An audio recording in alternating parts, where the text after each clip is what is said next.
শাকচুন্নি, আমি চলে এসেছি। চলো তোমাকে তৈরি করে দিই। উপরে আয়।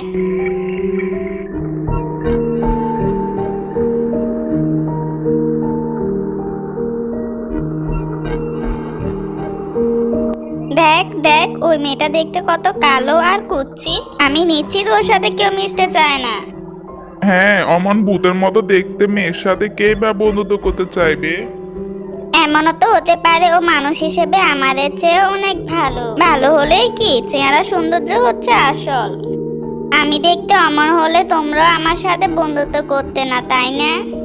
ওর সাথে তোমার তুলনা কোথায়? ও দেখতে ভূতনির মতো, আর তুমি দেখতে পরীর মতো।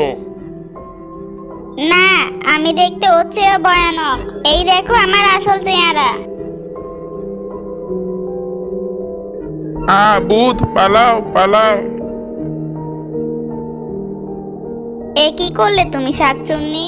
সবাই তো ধরে পালালো, এখন আমি ওদেরকে কিভাবে কি বুঝাবো?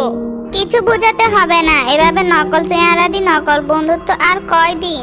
আজ তুমি শেষবারের জন্য আমাকে শাকচুন্নি সাজিয়ে দাও। এরপর থেকে তুমি মুক্ত।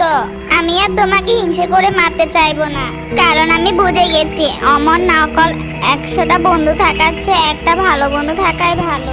ঠিক আছে, এসো।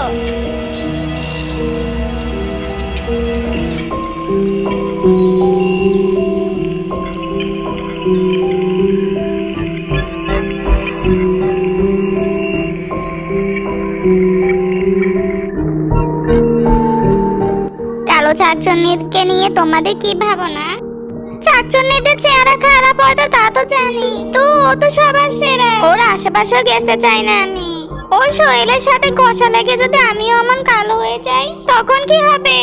হ্যাঁ, আর একটা শাকচুন্নি আছে না, যেই কালো শাকচুন্নিকে ওকে বন্ধু বলে, ও হচ্ছে সবচেয়ে বড় বোকা। আমার মনে হয় কালো শাকচুন্নি ওকে বশ করেছে।